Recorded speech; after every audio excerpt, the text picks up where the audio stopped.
Olá, pessoal. Eu sou a Jaque e hoje eu vou trazer um vídeo aqui para vocês que eu até já gravei um pouquinho sobre esse assunto, mas bem no início do canal. Então, muita gente chegando, gente nova agora, e a dúvida, né, vem surgindo aí. Então, para esclarecer um pouquinho para vocês, eu vou deixar o vídeo que eu gravei aqui antes, mas, gente, pelo amor de Deus, né? Eu tava falando pessimamente, eu acho que eu evoluí bastante, então eu acho que vocês merecem um vídeo um pouco mais repaginado.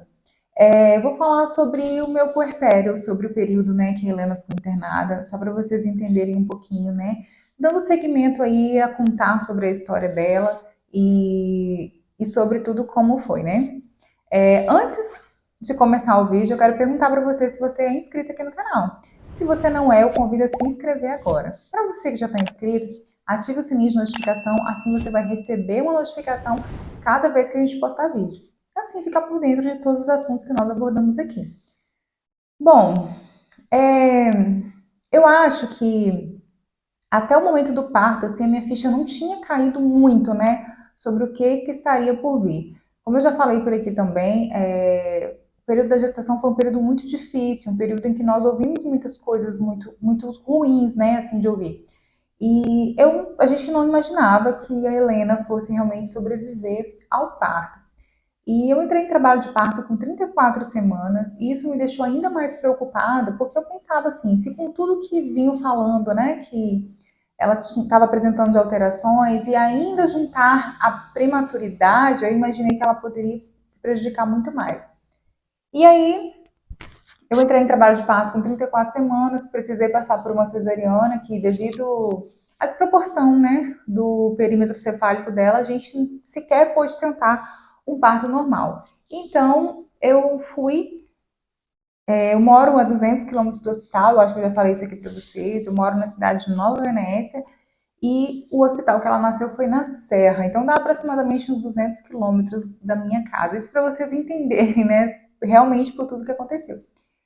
E Helena nasceu, a gente teve uma dificuldade, assim, do Adriano poder assistir o parto, porque devido à condição dela, as médicas não queriam liberar que ele entrasse, porque falaram que poderia acontecer alguma coisa, que seria ruim ele ver, que poderiam ter que fazer qualquer procedimento, né, com ela. E só que eu tive que brigar por isso, porque existe uma lei que garante esse direito, né, do acompanhante estar ali, um acompanhante escolhido pela mulher. E não existe ressalva nessa lei para que, se a criança for uma criança especial, o pai não possa presenciar. Aí eu falei, quem decide se quer ver ou não tem que ser ele, né? E aí, depois de muitos argumentos, foi permitido que ele entrasse.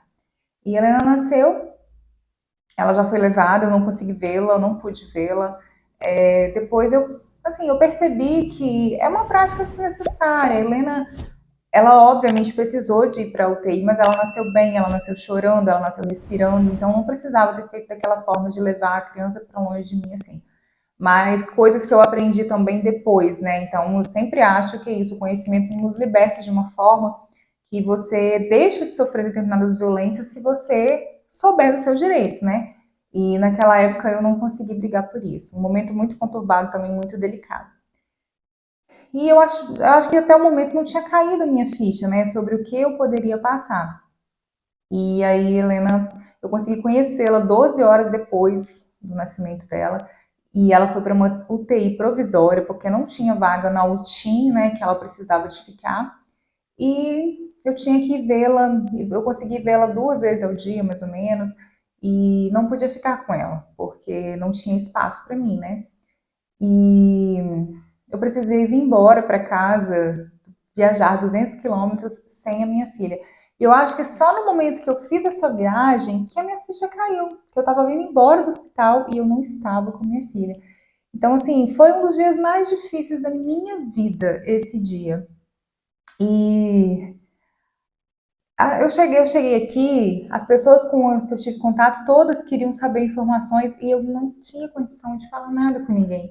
E tudo que eu queria era ficar quieta, sozinha, e eu não consegui isso, assim, nas horas que se passaram, né? Então, assim, eu entendo que as pessoas não fazem isso por mal, na verdade, mas, sabe, eu entendo que quando acontece isso também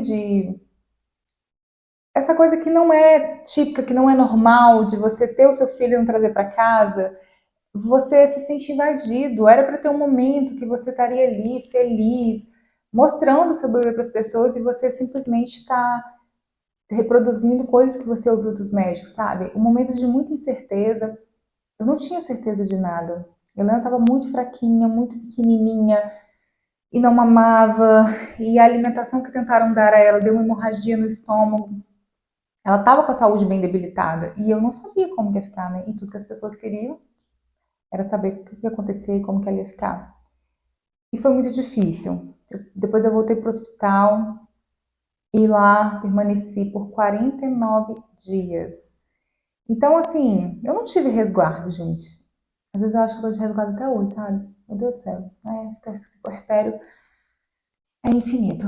Mas enfim, tô tomando uma medicação, gente, que eu tô com uma lesão no quadril, misericórdia. Vocês acompanham a gente lá no Instagram? Se não acompanha, vai acompanhar lá, a página arroba mãe sou eu 1, e lá eu compartilho minha rotina. Fiz uma prova de 16 quilômetros, já estava lesionada, eu acho que isso me machucou ainda mais, então eu tô tomando uma medicação tô de repouso, eu ia falar de molho, misturei com repouso, virou um repolho. Não tô de repolho, tô de repouso, de molho. É, agora eu consegui.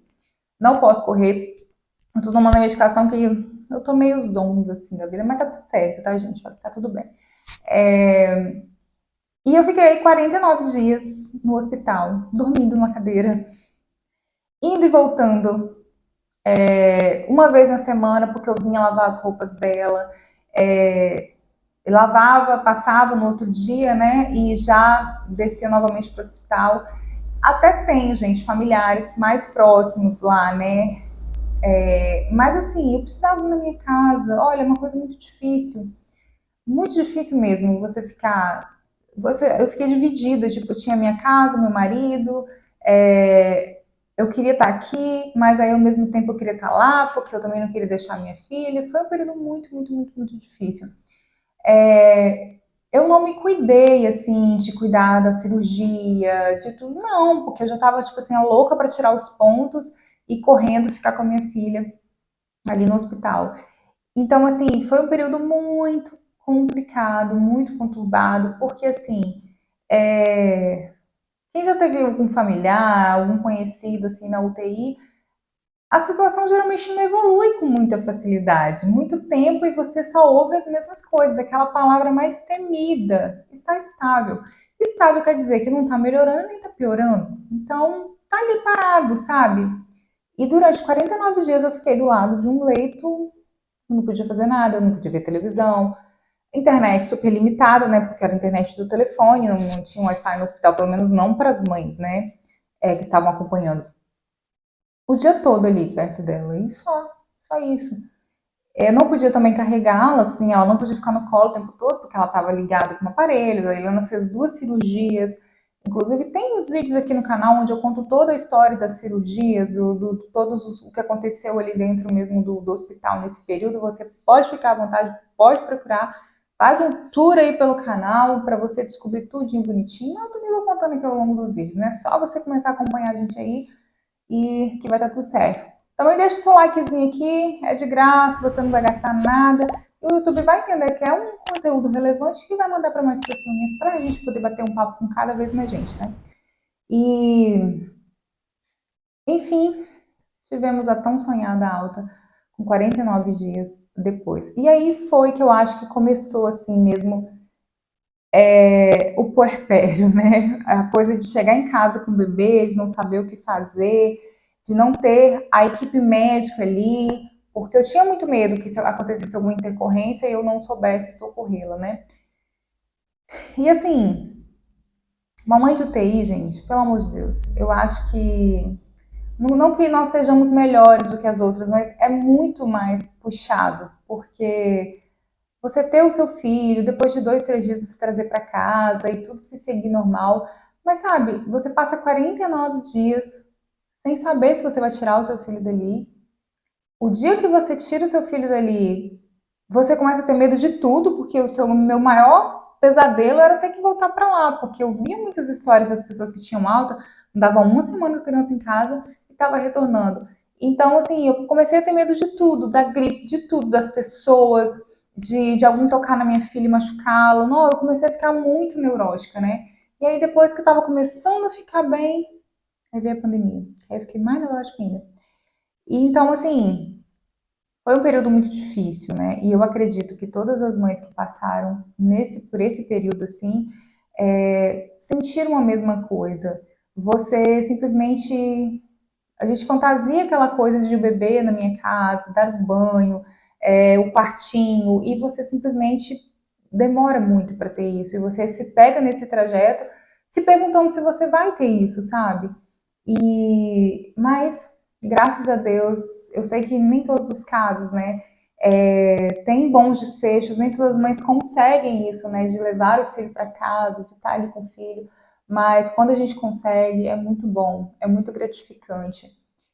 Eu sei que esse tempo de sofrimento, assim, ele não é nos devolvido, a gente não consegue ter aquela experiência, né, legal de trazer o filho para casa, as pessoas conhecerem. Eu mesmo fiquei com muito medo depois que a Helena saiu do hospital, das pessoas virem na minha casa mesmo, que eu ficava com medo, dela pegar uma gripe, de acontecer alguma coisa. Então, foi tudo muito atípico, né, muito diferente. Eu não tive essa experiência dessa alegria de as pessoas pegarem na criança, não, eu fiquei com muito medo. Não pelas pessoas, sabe? Mas por tudo que eu passei, por medo de ter que passar de novo, por medo dela pegar alguma infecção, alguma coisa que ela tivesse dificuldade de se curar, né? Mas eu sempre gosto de falar aqui, né? O bom é que tudo passa. Foi uma fase muito difícil, mas que passou. E hoje eu olho para trás, às vezes eu fico pensando, gente, como que foi? Como que eu consegui passar por aquilo ali, né? Eu acho que eu não tinha muita noção mesmo do que estava me aguardando. Eu acho que eu não tinha essa ideia, até quando eu fui ganhar, quando eu fui fazer a cirurgia, eu não tinha essa ideia de que eu ficaria ali tanto tempo, sabe? E, por um lado, talvez seja até bom, que eu teria ficado muito angustiada ao longo da gestação se eu tivesse certeza que desse desfecho. Mas, por outro lado, também eu acho que essa surpresa, assim, foi meio complicado, foi meio difícil de lidar. Mas as coisas são como tem que ser, né? Então, esse foi um pouquinho assim do meu relato de puerpério. Eu não consigo me lembrar muito dos meus sentimentos assim, em relação a mim, em relação à dor, em relação a nada. Eu me lembro que eu estava me sentindo muito sensível, mas ao mesmo tempo eu estava tentando ser muito forte para poder ficar ali com ela. Eu não tinha muito. Não parava muito para pensar em mim, eu pensava muito na minha filha e no quanto eu precisava ficar ali para cuidar dela. Então eu acho que eu fui meio que transferindo mesmo, né, o sentimento para o cuidado dela. E é por isso que eu acho que eu estou no puerpério até hoje. Eu acho que eu estou, guardei para poder curtir agora.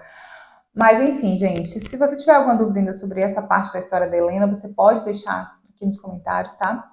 Eu vou estar respondendo e, se necessário, eu gravo um outro vídeo. Mas eu vou estar sempre também dando mais ênfase assim, nos momentos. São dúvidas que eu recebo muito, muito, muito mesmo no Instagram. Então, para poder tentar responder o maior número de pessoas, eu vou estar sempre trazendo vídeos como esse, tá? Muito obrigada pela sua companhia. Um beijo e até o próximo vídeo.